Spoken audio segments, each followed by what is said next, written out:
Al-Habib Umar bin Hafidh, guru kita, memberikan komentar mengenai hadis ini.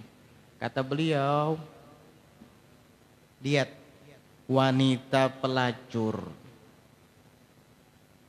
dia melayani bukan manusia, seekor anjing. Maklum, anjing ini kan bisa dikategorikan binatang yang dianggap hina, rendah oleh manusia, sampai dijadikan bahan olokan, ya kan? Dasar anjing kamu, bahasanya sekarang banyak yang kayak gitu. Jangan ditiru itu ya, itu bahasa nggak bagus, itu menyakiti orang. Sekarang anjing, ada yang bilang anjir, gara-gara suka nonton video-video nih di YouTube nih, akhirnya anjir juga. Kalau pada kita anjir nama kampung.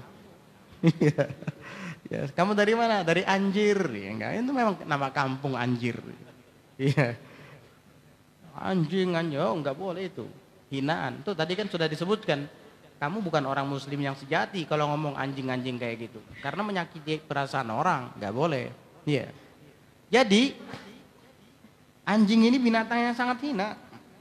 Enggak mungkin ya kalau kita melihat orang bertengkar, dasar ayam kamu, nggak ada yang kayak gitu bilang. Dasar kucing kamu, nggak ada yang bilang gitu. Pasti anjing gitu, kasar memang, kasar itu. Nah, karena apa? Karena anjing ini dianggap rendah oleh manusia, subhanallah. Nah, kata Habib Umar, pelacur berkhidmat, kasihan kepada anjing, diampuni dosanya oleh Allah Ta'ala. Bagaimana kamu yang bukan seorang pelacur, kamu yang bukan seorang pendosa besar dan berkhidmat kepada manusia, bahkan kepada orang soleh, kepada walinya Allah misalnya, tentu kamu lebih berhak untuk mendapatkan ampunan daripada Allah Subhanahu wa taala. Oleh karena itulah para pendahulu kita, mereka berkhidmat, membantu, melayani guru-guru mereka. Kalau majelis mau diadakan, sebelum gurunya datang, wow, dia sudah sibuk menggelar karpet, menyapu karpet, ya, menyiapkan rehal, menyiapkan tempat duduk, pakai wangi-wangian biar gurunya nyaman. Tujuannya apa? Agar mendapat ampunan daripada Allah Subhanahu wa taala. Tuh bayangkan, pelacur berkhidmat kepada seekor anjing, dapat ampunan dari Allah. Masa kita yang berkhidmat melayani orang soleh, guru kita, tidak mendapat ampunan? Ya lebih berhaklah kita mendapat ampunan daripada pelacur yang melayani anjing tadi. Begitu. Itu hikmahnya kenapa orang dahulu itu melayani guru-gurunya. Kenapa mereka dulu berkhidmat kepada guru-gurunya. Sebelum gurunya keluar dari rumah itu sudah dipel depan rumah gurunya, sendal gurunya disiapkan sudah itu.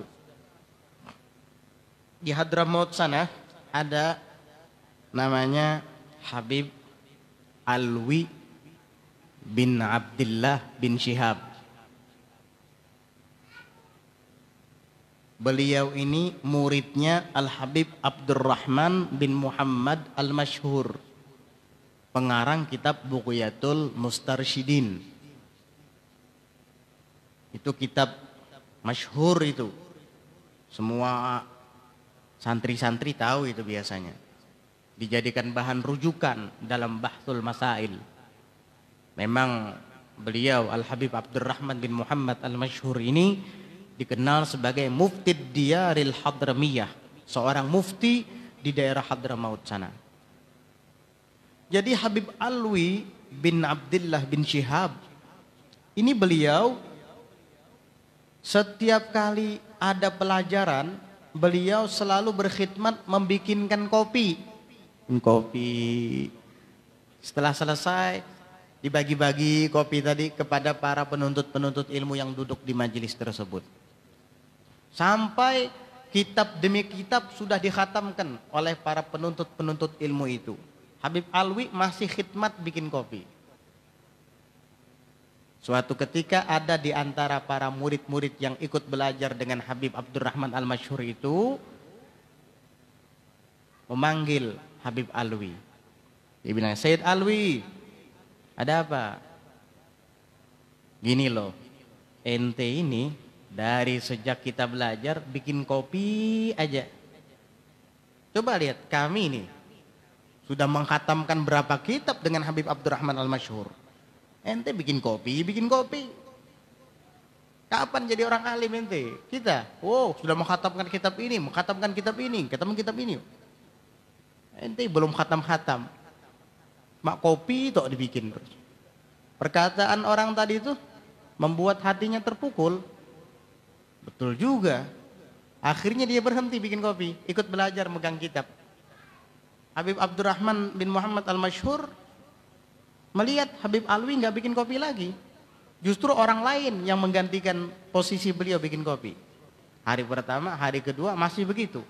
Hingga ketika murid-muridnya bubar, Habib Alwi dipanggil sama Habib Abdurrahman bin Muhammad Al-Masyhur. Alwi, sini kamu. Datang Habib Alwi. Ada apa ya Habib? Ente kenapa nggak bikin kopi lagi? Biasanya bikin kopi.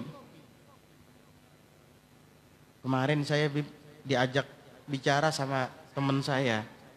Dia bilang kita sudah banyak menghatamkan kitab. Ente dari awal kita belajar masih bikin kopi. Ya saya juga pengen belajar, Bib. Kata Habib Abdurrahman bin Muhammad Al-Masyhur, jangan, tetap kamu bikin kopi. Besok lanjutkan lagi khidmat kamu bikin kopi. Seperti biasa. Gitu, Bib. Iya. Terus bagaimana dengan saya? Tenang saja. Nanti kamu yang akan menggantikan posisi saya duduk mengajar di sini. Jangan khawatir. Dah bikin kopi aja. Udah. Dia nurut apa kata gurunya. Bikin kopi, khidmat, membetulkan sandal-sandal para yang pelajar-pelajar itu. Thalibul ilm. Udah. Sambil denger walaupun gak megang kitab. Nanti bikin kopi lagi, besok harinya merapikan sandal lagi, dengar lagi duduk begini walaupun gak megang kitab.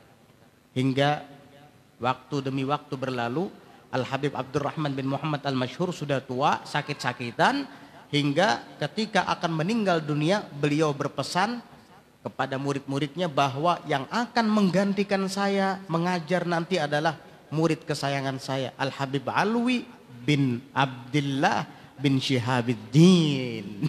Kaget semua, yang bikin kopi itu, yang bikin kopi, yang ngerapiin sendal, itu subhanallah kata mereka. Kaget mereka. Akhirnya meninggal Habib Abdurrahman bin Muhammad Al-Masyhur. Habib Alwi langsung dibukakan oleh Allah Ta'ala futuh dengan ilmu-ilmu yang dulunya beliau tidak paham jadi paham. Akhirnya jadi khalifah beliau, jadi ulama besar. Maka murid-murid Habib Abdurrahman bin Muhammad Al-Masyhur yang tadinya menganggap remeh Habib Alwi, jadi murid Habib Alwi dan belajar dengan Habib Alwi radhiyallahu anhu arda. Makanya para guru-guru kita biasanya sering mengatakan man khadam qadam. Man khadam qadam. Orang Hadramaut biasanya man khadam gadam. Man khadam gadam kata mereka. Barang siapa yang suka berkhidmat maka dia akan maju, artinya akan di depan daripada kawan-kawannya. Makanya jangan koler kena beberasih. Jangan behirian. Iya. Aku tarus yang lain bang. Itu kada boleh gitu. Iya, jangan behirian, besesapu, beberasih. Men kau berlomba-lomba. Ada futuhnya itu nanti. Kita tidak akan merasa nanti seiring berjalannya waktu akan kita rasa kayak kita punya anak juga. Anak kita itu baru lahir nggak bisa apa-apa, kecil banget segini badannya dulu. Anak saya ini masih kecil dulu, kok sekarang sudah segini badannya. Nggak kerasa. Dulu kecil, digendong-gendong.